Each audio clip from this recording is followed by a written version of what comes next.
नमस्कार दोस्तों। प्रधानमंत्री नरेंद्र मोदी जी अपने 5 देशों के दौरे के आखिरी चरण में इटली की राजधानी रोम पहुंच चुके हैं। यहां उनकी मुलाकात इटली की प्रधानमंत्री जॉर्जिया मेलोनी से हुई।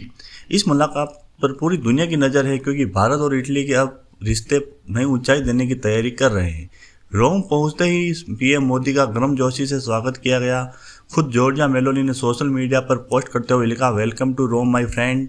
इसके बाद दोनों नेताओं की तस्वीरें और मेलोडी मोमेंट फिर से सोशल मीडिया पर वायरल होने लगा है। लेकिन सवाल यह है कि आखिरकार इस मुलाकात में इतना खास क्या होने वाला है। दरअसल भारत और इटली अब सिर्फ दोस्ती तक सीमित नहीं रहना चाहते। दोनों देश अपने रिश्ते के स्पेशल स्ट्रेटेजिक पार्टनरशिप तक ले जाने की तैयारी में है, यानी रक्षा, व्यापार, टेक्नोलॉजी, एआई, ऊर्जा और समुद्री सुरक्षा जैसे कई बड़े क्षेत्रों में साथ काम करने की योजना बन रही है। इस बैठक का सबसे बड़ा मुद्दा हो सकता है IMEC यानी कि India middle east Europe economic corridor. यह एक ऐसा रिश्ता विशाल कॉरिडोर है जो भारत को यूरोप से जोड़ेगा। माना जा रहा है कि अगर यह प्रोजेक्ट तेजी से आगे बढ़ता है तो चीन की बेल्ट एंड रोड प्रोजेक्ट को बड़ी चुनौती मिल सकती है। इसके अलावा भारत और इटली व्यापार बढ़ाने पर भी जोर दे रहे हैं। रिपोर्ट्स के मुताबिक दोनों देश आने वाले वर्षों में व्यापार को कई अरब यूरो तक पहुंचाने का लक्ष्य बना सकते हैं। रक्षा और हाईटेक सेक्टर में भी कई अहम समझौते संभव बताए जा रहे हैं। पीएम मोदी इस दौरे के दौरान इटली के राष्ट्रपति सर्जियो मात्तारेला से भी मुलाकात करेंगे और कई डिप्लोमेटिक कार्यक्रमों में हिस्सा लेंगे।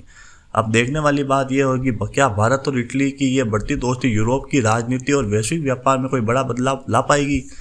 इधर बात करें तो भारत के रक्षा मंत्री राजनाथ सिंह इस समय दक्षिणी कोरिया के दौरे पर है और उनकी इस यात्रा की पूरी दुनिया में चर्चा हो रही है। दक्षिणी कोरिया की राजधानी सियोल में स्थित सियोल नेशनल सेमेट्री पहुंचकर राजनाथ सिंह ने उन वीर सैनिकों को श्रद्धांजलि देने जिन्होंने देश की रक्षा के लिए अपने प्राण न्यौछावर कर दिए थे।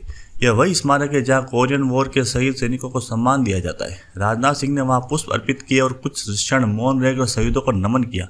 लेकिन दोस्तों, यह दौरा सिर्फ श्रद्धांजलि तक सीमित नहीं है। भारत और दक्षिण कोरिया अब अपने रक्षा संबंधों को और मजबूत करने की दिशा में तेजी से आगे बढ़ रहे हैं। इस यात्रा के दौरान दोनों देशों के बीच रक्षा सहयोग, साइबर सुरक्षा, समुद्री सुरक्षा और रक्षा तकनीक को लेकर महत्वपूर्ण बातचीत हुई है। सूत्रों के अनुसार भारत और दक्षिण कोरिया के बीच एक नया रक्षा समझौता भी हुआ है जिसे साइबर सिक्योरिटी या रक्षा सूचना साझा करने पर जोर दिया गया। भारत पहले ही दक्षिण कोरिया से K9 वज्र तोप जैसे आधुनिक सैन्य तकनीक ले चुका है और अब दोनों देश मिलकर इंडो पैसिफिक क्षेत्र में शांति और सुरक्षा को मजबूत करना चाहते हैं। राजनाथ सिंह ने कहा है कि भारत का उद्देश्य रणनीतिक सैन्य सहयोग बढ़ाना और क्षेत्रीय स्थिरता बनाए रखना है। दोस्तों, ऐसे समय में जब दुनिया में कई हिस्सों में तनाव बढ़ रहा है, भारत लगातार अपने अंतर्राष्ट्रीय रक्षा संबंध मजबूत कर रहा है।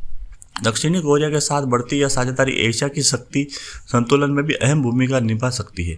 अब देखना यह होगा कि आने वाले समय में भारत और दक्षिणी कोरिया की यह दोस्ती रक्षा क्षेत्र में कितना बड़ा बदलाव लेकर आती है। अगर आपको यह जानकारी पसंद आई हो तो वीडियो को लाइक करें, चैनल को सब्सक्राइब करें और कमेंट में जरूर बताएं क्या भारत और दक्षिणी कोरिया की बढ़ती दोस्ती चीन के लिए चिंता का कारण बन सकती है। धन्यवाद।